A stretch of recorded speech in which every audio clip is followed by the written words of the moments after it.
দর্শক আমন্ত্রণ জানাচ্ছি এটিএন নিউজের সাপ্তাহিক আয়োজন popular life insurance company limited বিস্টক অনুষ্ঠান। আপনাদের সাথে আছি আমি গোলাম কাদির রবু। আজ আমরা আলোচনা করব যে ব্যবসায়ীদের শীর্ষ সংগঠন এফবিসিসিআইয়ের যে সামনে নির্বাচন আসছে সেই নির্বাচনের নানা দিক নিয়ে, সেই সঙ্গে ব্যবসায়ীদের যে সম্প্রতি প্রধানমন্ত্রীর উপস্থিতিতে ব্যবসায়ীদের স্মার্ট বাংলাদেশ ব্যবসায়ী সম্মেলন হয়েছে সেটি নিয়ে, এবং সেই সঙ্গে ব্যবসা বাণিজ্যের নানা দিকও আমাদের উঠে আসবে এই আলোচনায়। আমাদের সঙ্গে আলোচনায় উপস্থিত আছেন এফবিসিসিআইয়ের পরিচালক এবং সেই সঙ্গে কার সিলেকশনের মালিক এবং টানা 11 বার যিনি ঢাকা জেলার শীর্ষ করদাতার সম্মাননা পেয়েছেন, জনাব আসলাম সেরনিয়াবাত। জনাব আসলাম সেরনিয়াবাত, আপনাকে স্বাগত জানাচ্ছি আমাদের এই আলোচনায়। ধন্যবাদ আপনাকে এবং এই মুহূর্তে আমাকে যারা দেখছেন সকলকে ধন্যবাদ। জি, আমরা আলোচনাটা যেহেতু সামনে এফবিসিসিআই নির্বাচন এবং আপনি এফবিসিসিআইয়ের পরিচালক হিসেবে আছেন, সো আমরা সেটা দিয়ে একটু শুরু করতে চাই।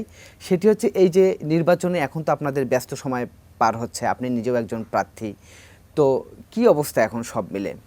প্রায় তো অর্ধযুগ পরে আমরা দেখছি যে এফবিসিসিআই সরাসরি ভোটে চলে যাচ্ছে, যদিও তা আংশিক। আসলে এই রকমের না অর্ধযুগ, সেটা হলো বিভিন্ন কারণে নির্বাচনটা হয় নাই এতদিন। সেটা হলো করোনাকালীন সময় ওই টার্মটা নির্বাচন হয় নাই। এরপর নির্বাচন সবসময় নির্বাচনের পক্ষে এফবিসিসিআই। জি, তো এটা একটা গণতান্ত্রিক দেশ, এফবিসিসিআইও তার ঊর্ধ্বে না, এফবিসিসিআই নির্বাচন চাচ্ছে সবসময়ের জন্য। যেমন ধরুন আমাদের এখন নির্বাচনের ক্যাম্পিং চলছে, আমাদের 2টা প্যানেল। আমরা যে এফবিসিসিআইতে এখন পরিচালক পরিষদ আছে, ওইটার মধ্যে আমি একজন ডাইরেক্টর পরিচালক। তো এখানে আমাদের প্রেসিডেন্ট হলো জসিমউদ্দিন সাহেব। জি।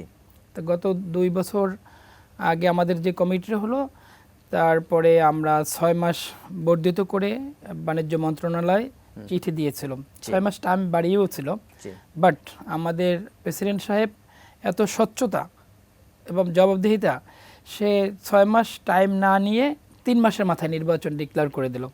এবং সে 3 মাস আগেই চীন মানে যেটা বঙ্গবন্ধু মৈত্রী হল, যেটা ওইটা বুকিং দিয়ে দিয়েছে।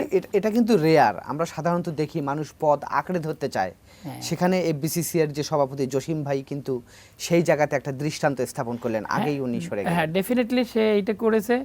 এবং সবাই বলছিল, মনে করেন অন্য সংগঠনগুলি যেমন বিজিএমই, ওরা টাইম বাড়িয়ে নিছে, অন্যান্য যারা এইভাবে সবাই টাইম বাড়াই নেয় বিভিন্ন কারণে। যেমন আমাদের কিছুদিন আগে রমজান গেল, তারপরে আবার হজ গেল, এই সব মৌসুমগুলিতে দেখে এমনি নর্মালি টাইমটা বাড়ানো যেত। জি। আর এই দিকটা না চিন্তা করে সকলের এফবিসিসিআই জেনারেল বডির মেম্বারদেরকে ভোটে অংশগ্রহণ করে উৎসব মুখর পরিবেশে ভোট দিয়ে সিলেকশনের জন্য নির্বাচন ডিক্লেয়ার করছে। এখন 2টি প্যানেল হয়েছে আমাদের।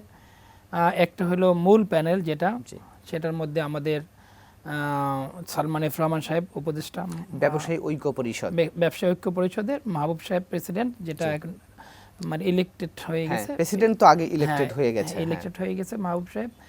এবং এই প্যানেলেই আমরা আছি, মাহবুব সাহেবের সাথে যারা আছেন মানে এখন বর্তমান প্রেসিডেন্ট জসিম ভাই আছেন, সালমান এফ রহমান সাহেব আছে, এবং গভর্নমেন্ট এই প্যানেলটাকে মাননীয় প্রধানমন্ত্রী মানে মাহবুব সাহেবকে প্যানেল লিডার হিসেবে এফবিসিসিআই আগামীতে সভাপতি হিসেবে তাকে ডিক্লেয়ার করে সিলেক্ট করে ফেলছে। আর একটা প্যানেল এসছে, ওনারাও আমাদের কলিগ, আমাদের বডি ছিলেন ওনারা, সম্মিলিত ব্যবসায়ী পরিষদ। তো নির্বাচনের মানে প্রচার প্রচারণা চলছে। আমরা গত 3-4 দিন আগে চিটাং গিয়েছিলাম, গতকালকে নারায়ণগঞ্জে আমরা ক্যাম্পিং করেছি। নারায়ণগঞ্জ চেম্বার আমাদেরকে, নারায়ণগঞ্জের চেম্বার সহকারী বিকেএমই, বিজিএমই সকলে আমাদেরকে সমর্থন দিয়েছে। আমরা ওখানে কালকে মিটিং করে আসছি, যেখানে আমাদের উপদেষ্টা মহোদয় ছিলেন।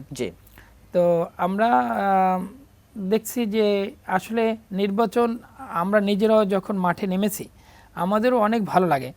এটা 2 বছর পর পর নির্বাচন ডেফিনেটলি হওয়া উচিত। এখানে একটা অসম্ভব আনন্দ উৎসব মুখর পরিবেশ, সেখানে গান বাজনা হচ্ছে, খাওয়া দাওয়া হচ্ছে, সকলের আপনি বলছেন যে নির্বাচনটা ভালো লাগে এবং অধিকাংশ যারা ভোটার তারাও আসলে নির্বাচনটা চায়। তো এবার আমরা তো বিগত সময়ে দেখেছি যে নির্বাচনটা হয়নি, কেন নির্বাচন হয়নি সেটা আপনি ব্যাখ্যা করলেন। তো এবার যে নির্বাচনটা হলো সেটার প্রেক্ষাপটটা আসলে কি ছিল? না, এবার যে নির্বাচন সংক্ষিপ্তভাবে বলবেন। হ্যাঁ, এবার যে নির্বাচনটা হচ্ছে, মনে করেন সামনে আমাদের যেহেতু গত টার্ম শেষ হয়ে গেছে, নির্বাচন দিয়েছে, নির্বাচন হবে, ভোটের মাধ্যমে নতুন যে কমিটি আসবে তাদের কাছে ক্ষমতা হ্যান্ডওভার হয়ে যাবে। আর সেকেন্ড থিং হলো, আমরা এই টার্মটায় কি করেছি আমি আপনাকে কয়েক মিনিটে একটু বলতে চাই। আমাদের মাননীয় সভাপতি মহোদয় জসীমউদ্দিন প্রেসিডেন্ট সাহেব কি করছেন দেখেন।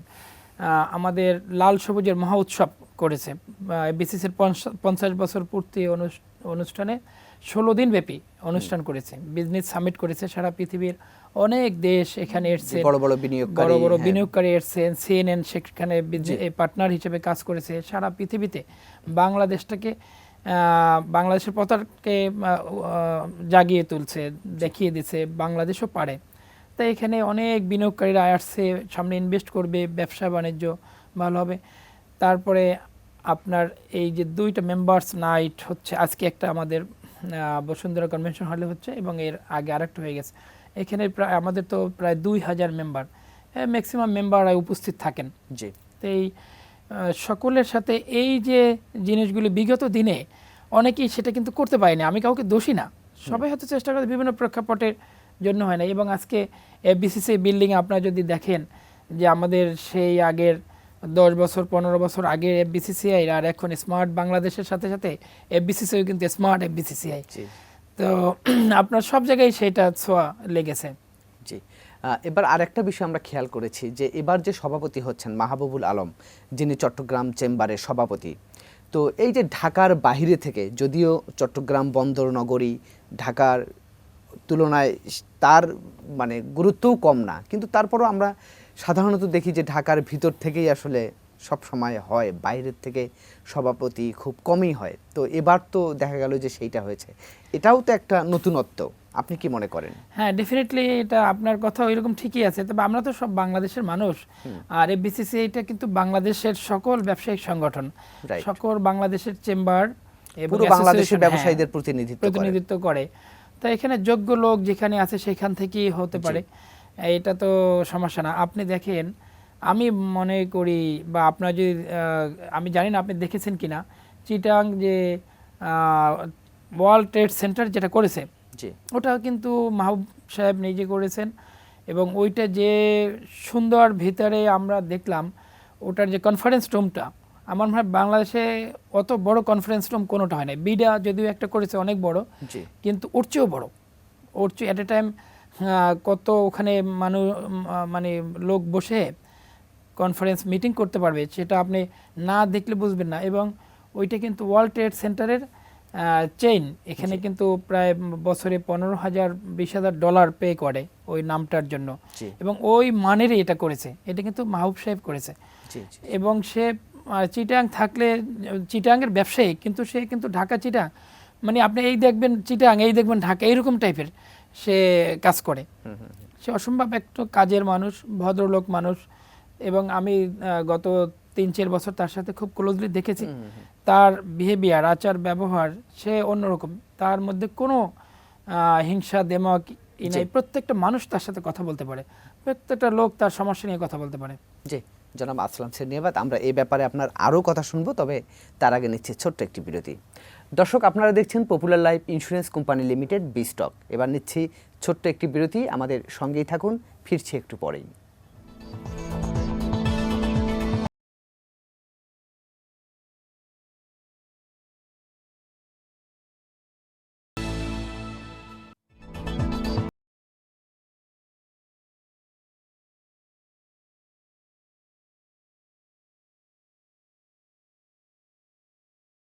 দর্শক, বিরতির পর আমরা আবারও ফিরে এলাম popular life insurance company limited বিস্টক অনুষ্ঠানে।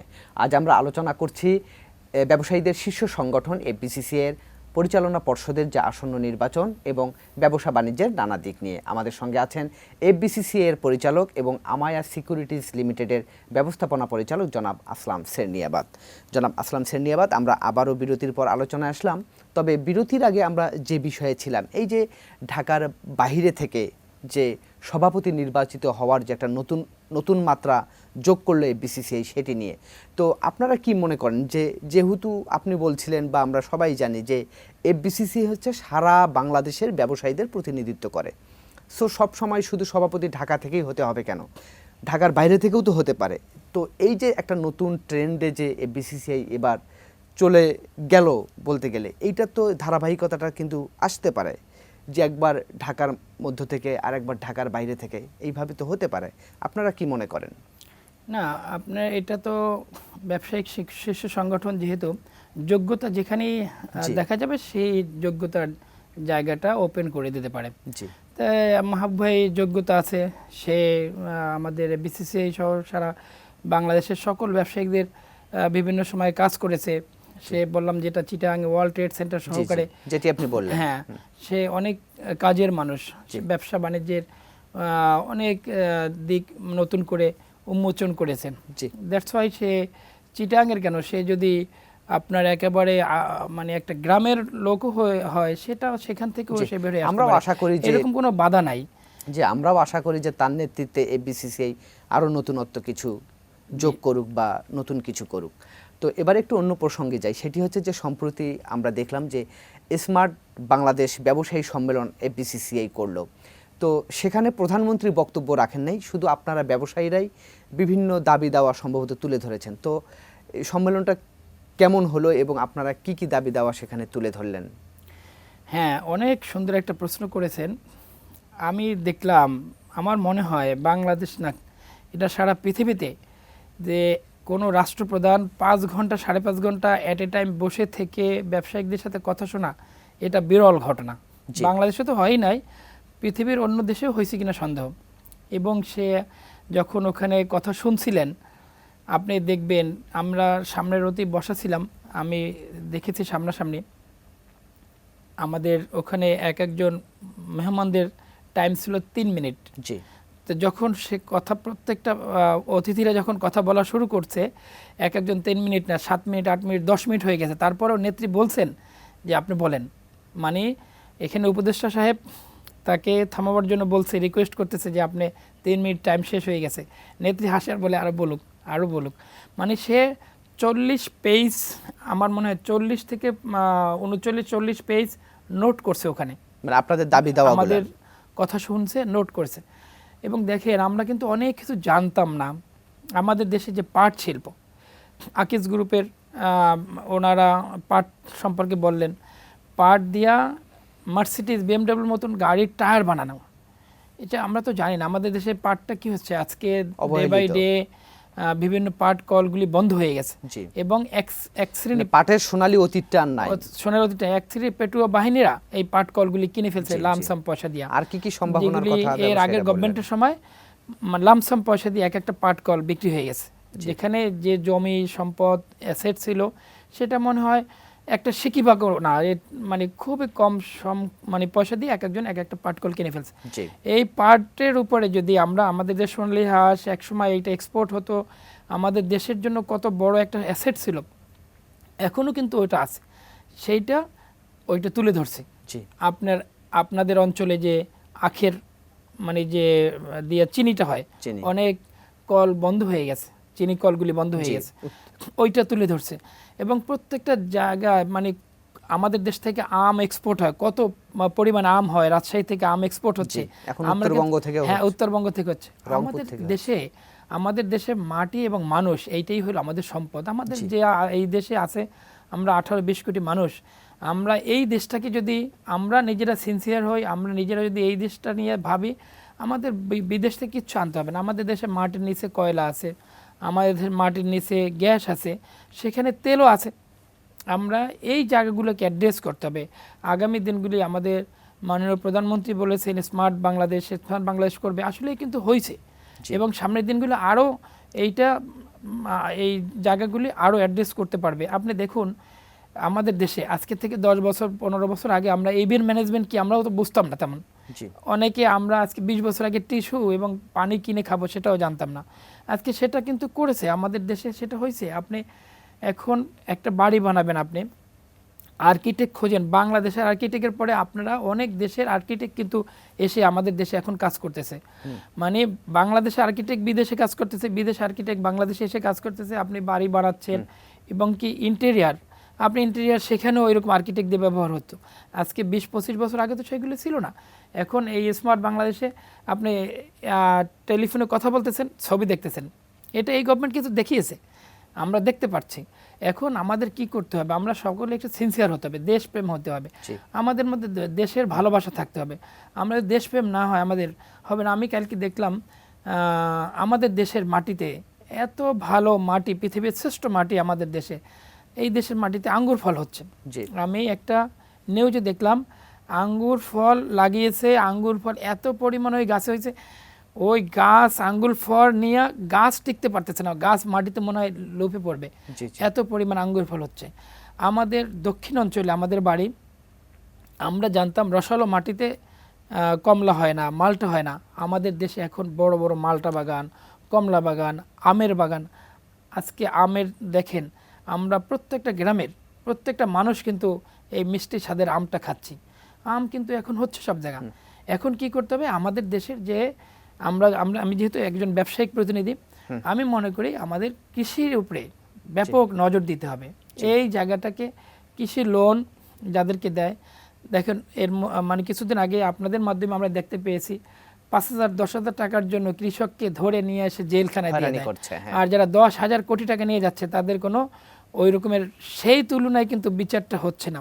তা আমরা 10,000 না দিয়ে তাদেরকে 2 লাখ 5 লাখ করে যদি লোন দেয়, ছোট ছোট ক্ষুদ্র লোনগুলি বিনিয়োগ করি, সেই জায়গাটা কিন্তু এসএমই লোন যেটা করলে আমাদের দেশে কিন্তু আমরা আমাদের দেশটাকে স্বনির্ভর করলে আমরা আগামী স্মার্ট বাংলাদেশের সকলের এই জায়গায় আমরা সেই সহযোগিতা হবে এবং আমরা ইনশাল্লাহ এগিয়ে যেতে পারবো কৃষির উপরে। এবং আমাদের মাটির নিচে যে সম্পদটা আছে সেই সম্পদটাকে কিন্তু আমরা তুলতে হবে। জি, আপনার সঙ্গে আমরাও একমত যে আমাদের যে কৃষির ক্ষেত্রে যে সম্ভাবনা আছে সেটি যাতে কাজে লাগানো হয়, তাহলে আমাদের যে সম্ভাবনা সেটি আরও বেড়ে যাবে। তো আপনার সঙ্গে আমরাও সেই আশাবাদ ব্যক্ত করেই প্রোগ্রাম আসলে শেষ করতে হচ্ছে। আমরা একেবারে শেষ পর্যায়ে চলে এসেছি। আপনাকে অসংখ্য ধন্যবাদ আমাদেরকে সময় দেওয়ার জন্য। আপনাকেও ধন্যবাদ। জি দর্শক, আপনারা দেখছিলেন popular life insurance company limited বিস্টক। এই ছিল আজকের আয়োজন। আগামীতে আবারও দেখা হবে অন্য কোনো বিষয় নিয়ে। সে পর্যন্ত ভালো থাকুন, সুস্থ থাকুন, এটিএন নিউজের সঙ্গেই থাকুন।